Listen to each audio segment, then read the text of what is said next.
کہ اللہ کے رسول صلی اللہ علیہ وآلہ وسلم کے ساتھ ہم قبرستان پہنچے۔ ایک انصاری کے جنازے کے بعد قبر کے کھودے جانے میں انتظار کرتے ہوئے رسول اللہ صلی اللہ علیہ وآلہ وسلم کے پاس ہم سب موجود تھے۔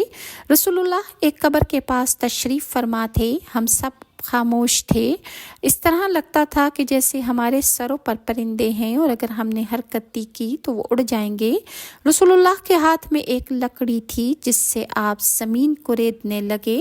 پھر رسول اللہ نے 3 مرتبہ ارشاد فرمایا، اعوذ باللہ من عذاب القبر، اور آسمان کی طرف رسول اللہ نے نگاہ اٹھائی اور پھر ارشاد فرمایا کہ مومن کی وفات کا وقت ہوتا ہے تو اس کے پاس ملک الموت آتے ہیں اور سر کی جانب بیٹھ جاتے ہیں، اور دوسرے فرشتے جنتی خوشبوئیں اور جنتی تحائف لے کر اور جنتی لباس لے کر صف بستہ ہو کر حد نگاہ تک بیٹھ جاتے ہیں۔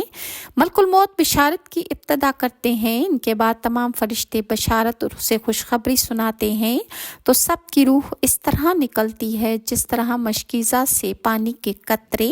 جو ہی ملک الموت اس کی روح نکالتے ہیں، فرشتے فوراً اس روح کو لے کر جنتی تحفے اسے دیتے ہیں اور جنتی کفن وہ لے کر آتے ہیں جس سے خوشبو اتنی مہکتی ہے کہ زمین و آسمان کی فضائیں مہک جاتی ہیں۔ فرشتے کہتے ہیں کہ یہ کیسی خوشبو ہے؟ تو زمین کے فرشتے کہتے ہیں کہ فلاں مومن کے نفس کی خوشبو ہے جو کہ آج دنیا میں انتقال کر گیا ہے۔ فرشتے اس پاک نفس کے لیے دعائیں مغفرت کرتے ہیں۔ جب فرشتے اس نیک روح کو آسمان کے دروازوں تک پہنچاتے ہیں تو دروازے کھل جاتے ہیں۔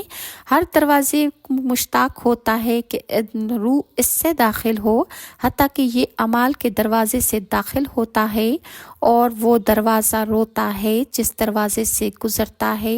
فرشتے کہتے ہیں کہ کیا ہی خوشبودار نفس ہے جس نے اللہ کے احکام کی پابندی کی، حتیٰ کہ وہ فرشتے سدرۃ المنتہا تک پہنچ جاتے ہیں۔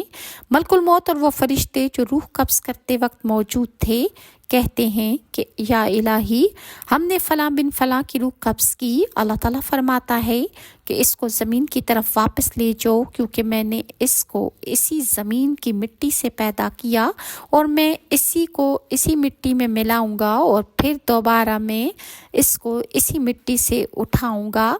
اور میت لوگوں کی جوتیوں کی آواز بھی سنتی ہے، حتیٰ کہ قبر سے باہر جو لوگ مٹی ڈالنے کے بعد ہاتھ جھاڑتے ہیں تو میت ہاتھ جھاڑنے کی آواز تک سنتی ہے۔ جب لوگ اس میت کو دفنا کر واپس